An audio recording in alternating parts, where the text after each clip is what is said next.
بسم اللہ الرحمن الرحیم۔ پنجگن کے اسباق چل رہے ہیں اور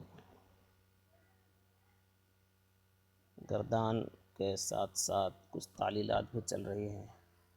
آج باب انفعال اور کچھ سیغوں کی گردان اور کچھ تعلیلات ملاحظہ کریں۔ باب انفعال: انقاد ينقاد انقیادا فهو منقاد الامر منه انقد والنہی عنہ لا تنقد۔ کہہ رہے ہیں کہ انقاد اصل میں انقوادا تھا۔ انقاد اصل میں انقوادا تھا۔ قاف پر فتحہ تھا، واو پر فتحہ تھا، دال پر فتحہ تھا۔ انقادہ اصل میں انقوادا تھا، تو پھر انقادہ کیسے ہوا؟ انقادہ ہونے کی وجہ یہ ہے کہ واو چونکہ متحرک تھا، واو چونکہ متحرک تھا یعنی واو پر حرکت تھی، زبر والی حرکت، اور واو سے پہلے والا حرف بھی کیا تھا؟ مفتوح تھا، اس پر بھی کیا تھا؟ فتحہ تھا۔ جب ایسا ہوتا ہے تو اس واو کو الف سے بدل دیا جاتا ہے۔ ویسا یہاں بھی ہوا، ایسا ہی یہاں بھی ہوا، یعنی واو متحرک تھا، واو سے پہلے والا حرف مفتوح تھا، اس واو کو الف سے بدل دیا گیا، انقادہ ہو گیا۔ بات سمجھ میں آ گئی؟ انقادہ اصل میں انقودا تھا، واو متحرک تھا، اس سے پہلے والا حرف مفتوح تھا، تو اس واو کو الف سے بدل دیا گیا، انقادہ ہو گیا۔ انقاد ينقاد انقیادا فهو منقاد الامر منه انقد والنہی عنہ لا تنقد۔ انقد پر بھی تعلیل ہوئی ہے۔ کہہ رہے ہیں کہ انقد اصل میں انقبض تھا، انقد اصل میں انقبض تھا، واو متحرک تھا، واو سے پہلے والا حرف مفتوح تھا۔ انقد جب اصل میں انقابض تھا تو واو متحرک تھا، یعنی کسرہ والی حرکت تھی، اور واو سے پہلے والا حرف کیا تھا؟ وہ بھی متحرک تھا اور اس پر زبر تھا۔ کرے واو متحرک تھا، واو سے پہلے والا حرف بھی مفتوح تھا، تو جب ایسا ہوتا ہے تو اس واو کو الف سے بدل دیا جاتا ہے۔ ایسا ہی یہاں بھی ہوا، اس واو کو الف سے بدل دیا گیا۔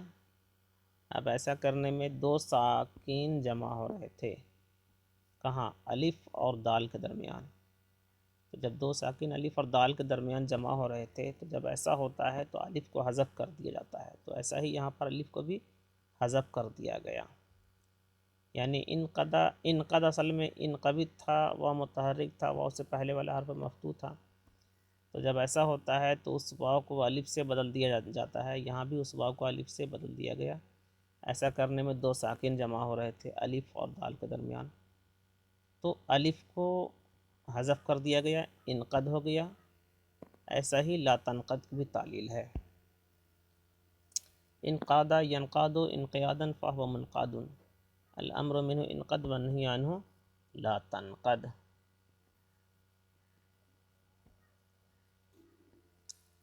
کہہ رہے ہیں کہ علال ان ابواب کی تعلیلات ازاں قوانین، انہی قوانین سے کہ یاد کردہ شبد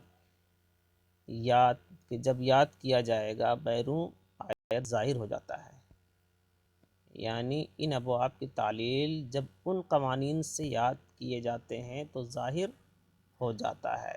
ان ابواب کی تعلیلات انہی قوانین سے جب یاد کیا جاتا ہے تو باہر ہو جاتا ہے، یعنی ظاہر ہو جاتا ہے، کیوں؟ تأمل کردہ شبد جب غور و فکر کیا جائے۔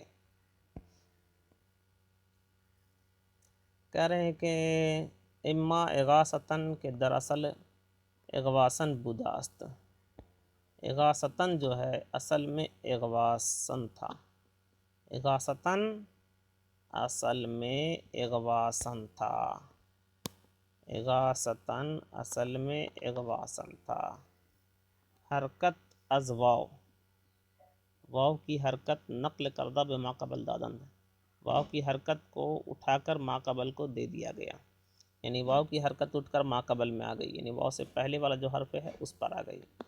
یعنی اغاثتاً جب اصل میں اغواسن تھا تو واو والی جو حرکت ہے، واو والی حرکت جو ہے غین پر آ گئی۔ اغاثتاً جب اصل میں اغواسن تھا تو واو والی حرکت کہاں آ جائے گی؟ واو سے جو پہلے حرف ہے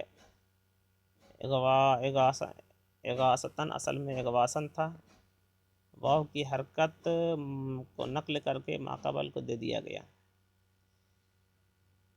واو اصل میں متحرک تھا، کیوں دیا گیا اس کو سمجھا رہے ہیں۔ واو چونکہ واو اصل میں متحرک تھا اور واو سے پہلے والا حرف اب مفتوح ہو چکا ہے، تو ایسا ہونے میں جب ایسا ہوتا ہے تو واو الف ہو جاتا ہے، ایسا ہی یہاں بھی ہوا۔ تو چونکہ واو متحرک تھا، واو اصل میں متحرک تھا، واو سے پہلے والا حرف اب مفتوح ہے تو واو الف ہو گیا، واو الف ہو گیا، واو بے افتاد اور وہ واو گر گیا۔ اغاثتاً ہونے کی صورت میں وہ اغواسن سے واو گر گیا۔ کیوں گرا؟ کوئی سوال کر سکتا ہے کیوں گرا؟ از جہت اجتماع ساکنین، اجتماع ساکنین ہونے کی وجہ سے، اور تا کو آخر میں، تا آخر و تا در آخر عوض دادند، اور بدلے میں آخر میں تا آ گئی، اور بدلے میں آخر میں تا کو دے دیا گیا، اغاثتاً ہو گیا۔ بات سمجھ میں آ گئی؟ یعنی اغاثتاً اصل میں اغواسن تھا، واو کی حرکت کو نقل کر کے ما قبل کو دے دیا گیا، یعنی واو کی حرکت جو ہے واو سے پہلے والا حرف پر آ گئی، یعنی غین پر آ گئی۔ تو ایسا کیوں ہوا؟ اغواسن سے اغاثتاً کیوں ہوا؟ اس کا جواب یہ ہے کہ واو چونکہ اصل میں متحرک تھا، اس سے واو سے پہلے والا حرف کیا ہے اب مفتوح ہو گیا ہے، تو وہ واو الف ہو گیا اور واو گر گیا۔ کیوں گرا؟ دو ساکن کے جمع ہونے کی وجہ سے، اور تا جو ہے آخر میں بدلے میں دے دیا گیا، اغاثتاً ہو گیا۔